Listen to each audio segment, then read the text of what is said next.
Well, hello. How you doing? Today is March 4th, which one of the crazy conspiracy theories, actually a couple of the crazy conspiracy theories we've discussed recently, claim that the real president of the United States is really going to be inaugurated. It's a little late in the day, so it doesn't look like that's going to happen. Both the QAnon conspiracy theory and the much older and long-running sovereign citizen theory both claim today's the day that the real 19th, not 46th, but 19th president of the United States will be inaugurated. So there's been a lot of talk lately about these crazy conspiracy theories, and we talked about it in this course a little, and we had that discussion the other day about the power of disinformation.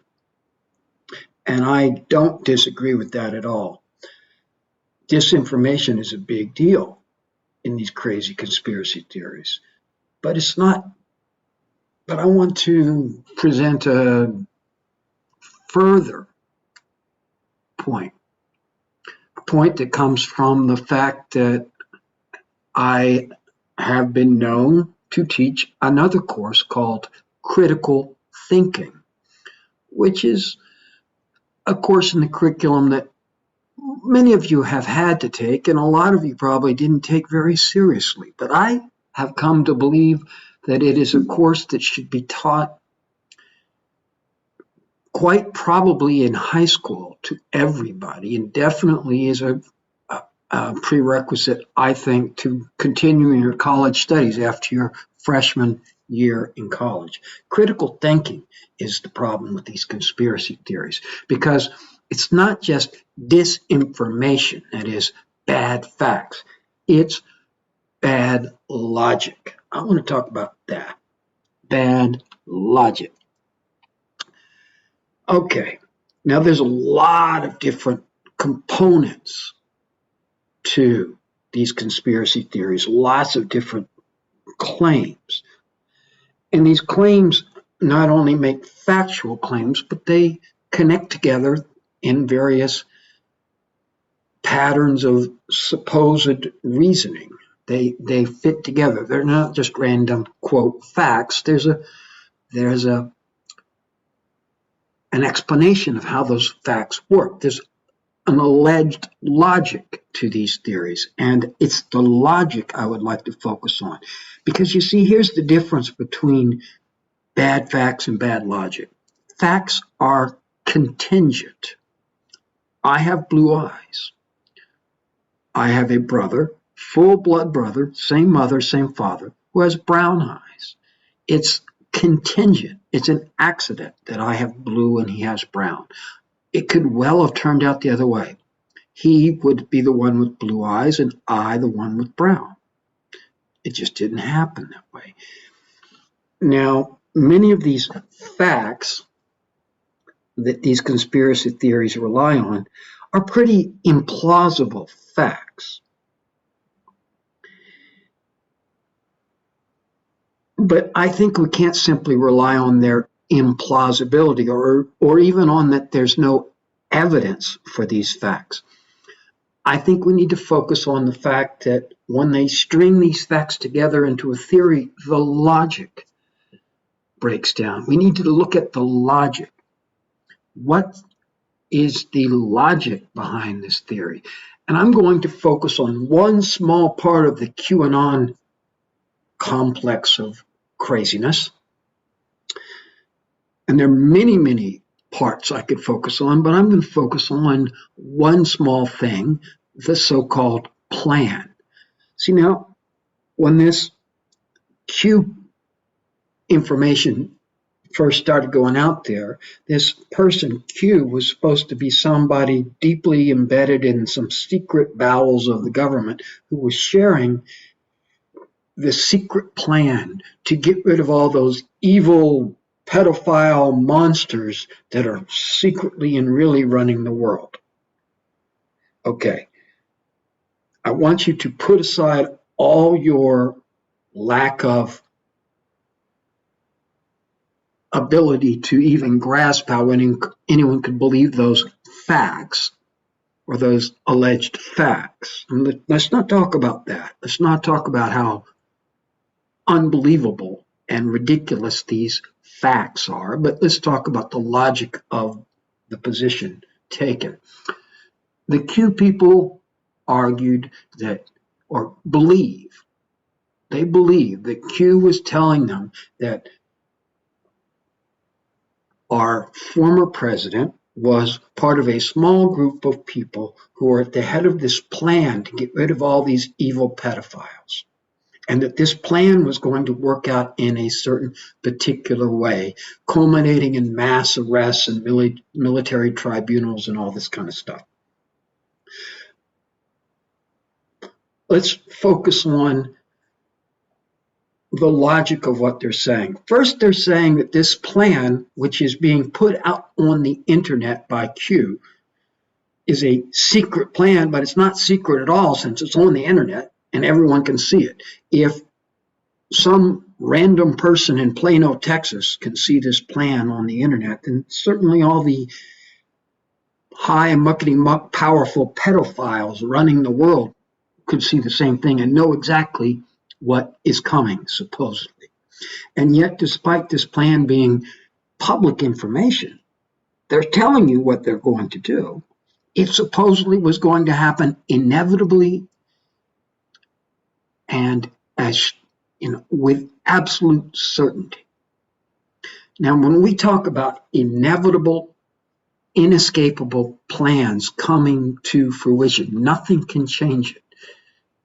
No matter how powerful the opposition to it, this plan must, by necessity, work out.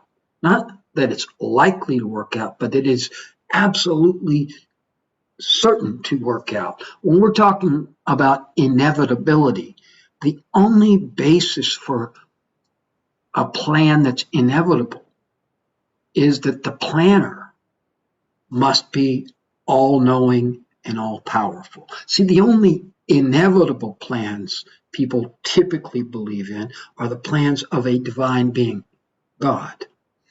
If you believe in God and you believe he is omniscient, or she or it is omniscient and all-powerful, well then, that all-powerful being's plans will happen because he knows all, he sees all, he plans all, and the future is in his hands. But only an omniscient being can have a perfect, inescapable, inevitable plan. A plan that is not just a good plan, but a plan that cannot help but work out. That every jot and tittle will work out exactly as planned because he's God and he has the power to make anything happen. And yet, in the realm of supposed everyday politics, the Q people are talking about a plan that's publicly known to everyone, and yet it must come to be. That means they're talking about a divine plan, God's plan, and that they're saying that Q, the one who's speaking the plan, is speaking for God, a prophet. Now, some of them will say that, but I am not sure that all of the Q believers, if confronted with the logic, which is that you are saying that this plan is not only a good plan by good people, but rather it is a plan built into the fabric of the universe by the divine being God, and it must come true. They might not be willing to go that far. So you can deal with disinformation, but you also need to expose the logic. To believe in Q is to believe that that Donald Trump was an agent of God. And if you're willing to say that, well, okay, that's going to put you on the outside edge of our discussion. But I don't think every one of those Q believers would be willing to go so far as to say that God and Donald Trump are interchangeable. And that's just one aspect.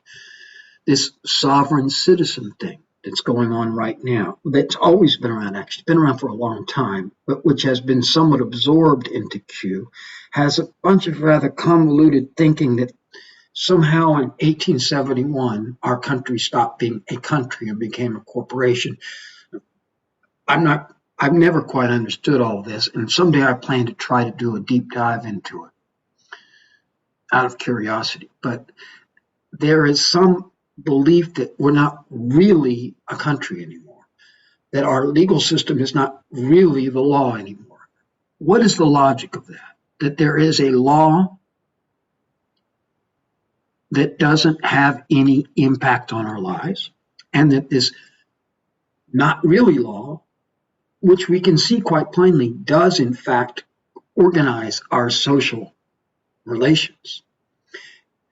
They can say all they want that, for instance, Title VII, which is a statute enacted in 1964, can't be the real law of the United States because there is no real United States and they didn't really have any more laws. But the fact remains that if you violate Title VII, you're going to pay a cost. And so what is the logic of saying that there is a law that's real but has no impact on our lives in any way, and that the law that actually governs us is somehow not real? What makes it real?